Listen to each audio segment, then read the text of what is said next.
呢條片我哋會解2025至2026年度啦 SLCSS S5 翻到 Exam Paper 2嘅第34題，咁關於log 嘅題目嘅。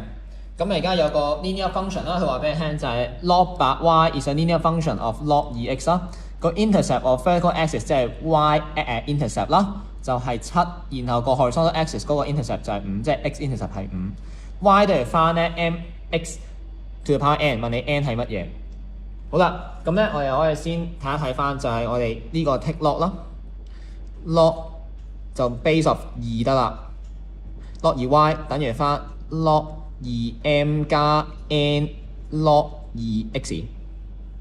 咁我陣間咧 method 1就係砌翻咧我哋嗰條 linear function 砌翻做咁嘅樣就得啦，對位。所以 method 1用呢個 two-point form 去處理。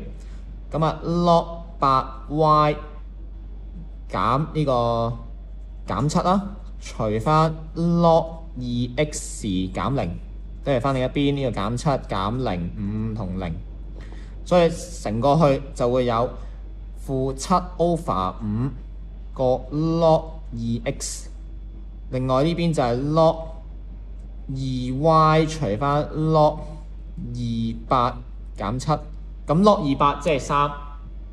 係啦 ，log 200係3，咁我哋再乘個3過去，所以就會係負21 over 5個 log 2x 啦。跟住呢個負7掉過去變正7，再乘3。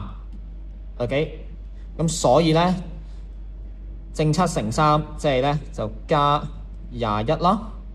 然後呢一邊就係 log 2y 嚟嘅。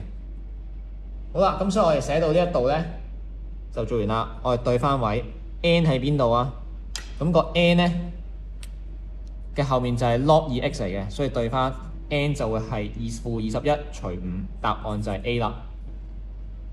咁你慢慢做都可以計到嘅，但係我哋咧 method 2就係咧，我哋希望你可以望到點解咧？因為我哋知道就係、其實 method 2嘅話靠睇嘅，知道 n 咧係呢個其實係一個 slope 嚟嘅。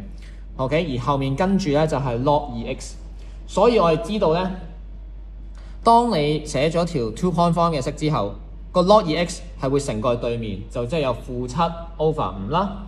其實我哋唔需要理呢個負7係咩嚟㗎，因為佢只係 log 2m 啫嘛。然後我哋知道 log 8y 我哋會做翻個 change base， 轉翻做 log 200。所以會乘個3過去，咁其實呢度已經可以收工，我哋唔使再寫落去，因為個21係冇意思嘅對我哋嚟講。所以其實睇到呢一度已經收工，唔使寫落去，慳翻啲時間。知道乘3 ，OK， 咁就會係負21 over 5，答案就係 A 啦。